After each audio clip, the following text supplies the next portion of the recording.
All right, let's jump right in. We're going to talk about some really small language tweaks that can have a huge impact on how clear and direct you sound, especially in an American business setting. So, have you ever found yourself thinking, how can I make my communication just a little smoother? To feel a bit more aligned with the team you're talking to every day? Well, that is exactly what we're going to break down. And before we go any further, I want to make something super clear. Your English is perfectly valid. For instance, Filipino English is a wonderful, complete dialect. This isn't about fixing anything, it's about adapting. Think of it as adding a few extra tools to your toolbox for one very specific environment, the American office. Okay, so our first big fix is all about trimming a little bit of wordiness.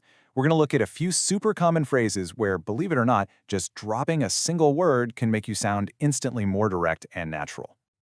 I bet you've heard this one a million times. Maybe you've even said it yourself, and that's totally okay. It's completely understandable. The good news is, it's one of the absolute quickest fixes you can make. Seriously, look how simple this is. All you do is take out the word about. That's it. The sentence immediately gets tighter and more direct. Let's discuss the new project. See? So much cleaner. And if you're curious about the why behind this, there's a simple grammar reason. Don't worry, it's not complicated. The verb discuss is what they call a transitive verb. All that really means is the idea of about is already baked right into the word itself. So when you add about, you're kind of saying it twice. All right, next one. Picture this. You're in a virtual meeting, and it's your turn to share your screen. You'll often hear a phrase like this. So instead of bring out, try swapping in pull up or display. Both of these sound way more natural in a digital office kind of world. And the logic here actually makes a lot of sense. You bring out something physical, right? Like you bring a report out of your briefcase. But for a digital file on a computer, you pull it up on the screen. It's a small distinction between the physical and the digital, but it makes a big difference in sounding natural. Okay, for our third example, let's talk about those fun company activities. You might say something like, we're on a team building. And yeah, people get what you mean, but we can add just a little more clarity. Check out how adding just one more word makes the whole thing click. When you say we're having a team building event, or we're doing some team building, you're specifying what's actually happening, which paints a much clearer picture.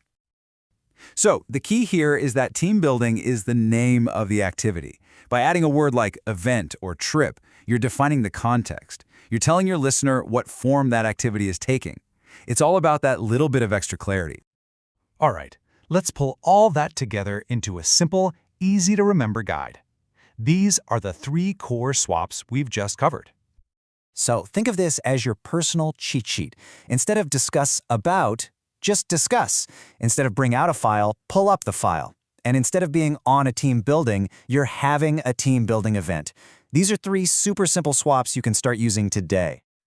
So, why are we focusing on such tiny details? Well, because mastering them does more than just change a few words.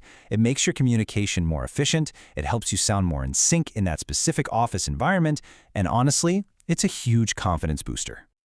And that brings us to the most important part, actually doing it. So I have a little challenge for you. Looking at this list, what's the one small tweak you can commit to trying out this week? Pick one, use it in a meeting or an email, and just see how it feels.